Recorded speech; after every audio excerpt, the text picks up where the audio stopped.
How's everyone doing?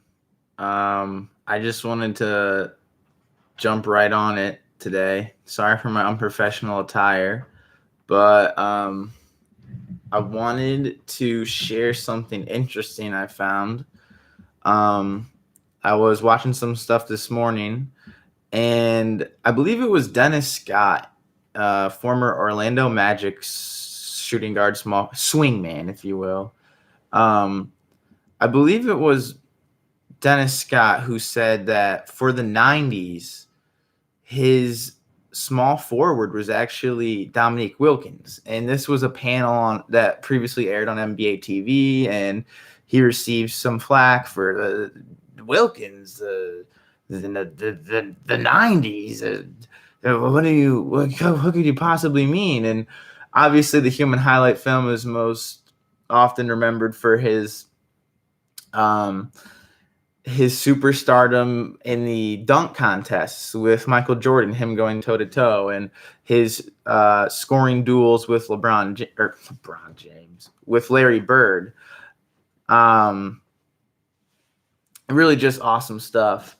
He was a great player in the 80s, and that's what everyone thinks about is him dueling Bird and him dueling Jordan in the dunk contest. But if you look at Dominique Wilkins' stats from 1989-90 to 1993-94, so the first 5 seasons of the 90s, the guy averaged 27 points a game. So for Dennis Scott to say that his small forward for the 90s is Dominique Wilkins, that's not a bad call. Not too many guys can say for half the decade they put up 27 points a game at the position. And something a lot of people definitely don't remember, I'm sure, is in 1993-94, he spent 25 games with the Clippers. And in those 25 games, Dominique Wilkins, the human highlight film, put up 29.1 points a game. And so that got me to thinking, is Dominique Wilkins the greatest scorer in the history of LA Clipper basketball? Specifically to the LA Clippers, I think so. I think for 25 games to put up 29 a night, I don't think any other LA Clipper has ever done that.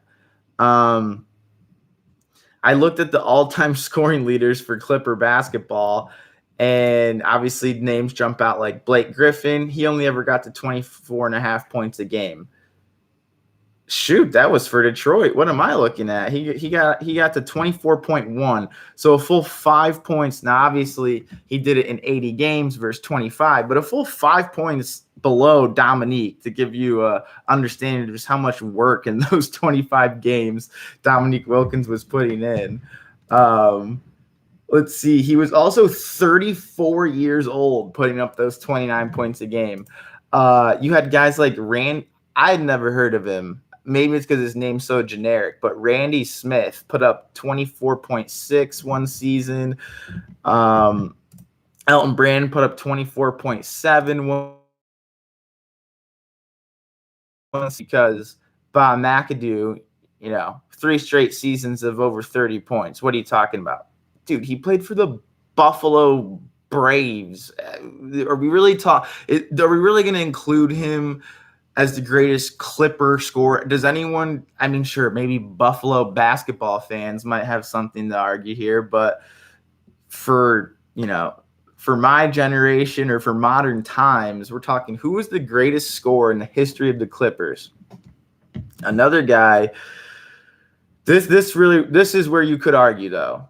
World B. Free for the San Diego Clippers put up 28.8, which is getting there, but then he put up 30.2 points for a season, 68 games in the 79-80 season for the San Diego Clippers.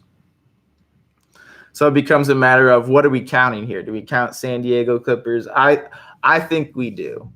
I think, interestingly enough, World B. Free wasn't even an all-star, and he put up 30 points a game that year, if I'm not mistaken. And other than that, the greatest scorer for a single season in the history of Clipper basketball is a 34-year-old Dominique Wilkins who put up 29 points a game as a 34-year-old in, what was it, 93, 94?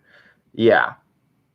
So just something to consider. I mean, everyone always looks at, I mean, because you look at his numbers in the 80s. He goes for 27, 30, 29, 30, 26. But then the 90s hit, and Dominique Wilkins goes for 27, 26, 28, 30, 26. I mean, the guy was an absolute machine when it came to scoring the basketball. And I think it's funny that I don't know if it was just that matchup in the playoffs with Larry Bird or if it was the dunk contest, why we so hold him in that category of an 80s player when, to me, I mean, his career almost to a T was split perfectly between the 80s and the 90s. It looks like he ends up playing in Greece, playing in Italy, and bouncing around a couple different NBA teams all within a few years there in the mid 90s rather. And I think that's where we get lost, 94, 95, he averages 18 a game for the Celtics. And then he goes to Greece the next year. Then he shows up and plays 63 games, averaging 18 a night for the Spurs. Then he goes to Italy for a year, and then he comes back. So he plays 77 games for the Celtics.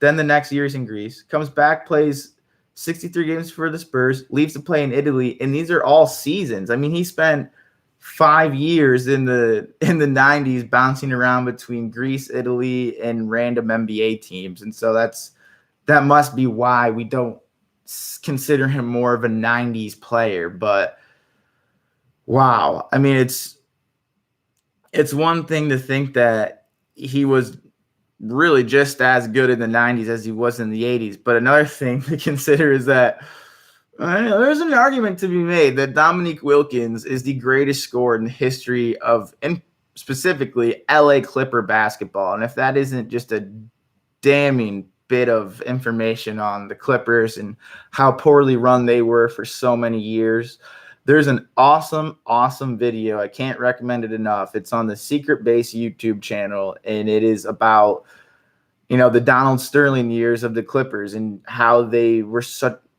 could become such a bad team. And basically it was just, they had Elgin Baylor there, former LA Laker great, and they kept the same GM there for like 20 years. And no offense to Elgin Baylor, great player, pretty terrible GM just based on the track record. But obviously there was more at play there with everything involving Donald Sterling. Just go check out that video.